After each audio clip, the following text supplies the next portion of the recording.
महबूबा जी की वजह से ये इश्यू जिंदा रहा और ये इश्यू जिंदा रखना भी इन हालातों में बहुत मुश्किल है। जब भी वो ट्विटर पे कुछ बोलती हैं या कहीं बयान देती है तो जो बाकी मुख्तलिफ पार्टीज के लीडर्स होते हैं वो भी वही चीज बोलने लगते हैं। तो महबूबा जी की बात में बहुत वजन है। उमर साहब ने उस प्रेस कॉन्फ्रेंस में बहुत चीजें कही। सबसे पहले उन्होंने ये कहा, I mean it's very sad but he projected it as if PDP as a Jamaat कहीं भी नहीं है ग्राउंड पे।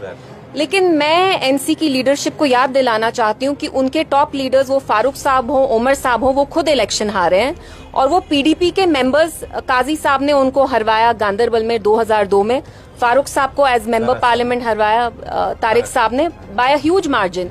देखिए, मैं I am not saying this with any arrogance, I am saying it with all humility. मेरे जो ग्रैंडफादर मरहूम मुफ्ती साहब थे, उनने अपनी जिंदगी में ज्यादातर इलेक्शंस हारे।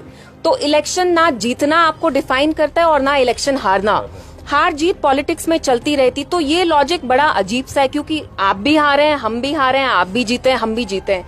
रहा आपका दूसरा जो आपने क्वेश्चन किया कि देखिए, आपको एक चीज समझनी बहुत जरूरी है कि कहीं ना कहीं ये एनसी की तरफ से ही स्टार्ट हुआ। अगर आप 1-1.5 साल पहले, जैसे आपने उनके लीडर्स का नाम लिया, आप खुद जाइए फेसबुक पे, ये जो इनकी साउथ की खास तौर से लीडरशिप है, they started saying all this. And इसके बाद क्या हुआ, आप अपने भी लीडर्स को फिर रोक नहीं सकते because we are traditionally we are rivals, one exist against the other, you know. So कहीं ना कहीं वो पार्टी के वर्कर को समझाना भी थोड़ा मुश्किल है। बट देखिए, तजम्मुल साहब तू मैं तो चलती रहती है, लेकिन you have to be large hearted, you have to be magnanimous only if you're keeping the interests of people in your heart. अगर आपको इक्तदार चाहिए तो आपको कोई भी बहाना चलेगा, you know, कुछ भी बोलने का। लेकिन अगर आप पिछले 5 साल से जम्मू कश्मीर में कौन सी एक वाहिद जमात है जो तोड़ी गई है, कौन सी एक लीडर है। And I am a girl, I am all for feminism, but कभी कभी मुझे लगता है Mehbooba ji is the only man standing. Because अगर उनने निकल के जैसे बाकी लोग निकले, उनने स्टेटहुड को नॉर्मलाइज करने की कोशिश की। 370 के बारे में कोई बात नहीं करता था, कहते थे कोविड चल रहा है। कोविड और 370 का क्या कनेक्शन है, मुझे कभी समझ में नहीं आया। महबूबा जी की वजह से ये इश्यू जिंदा रहा और ये इश्यू जिंदा रखना भी इन हालातों में बहुत मुश्किल है।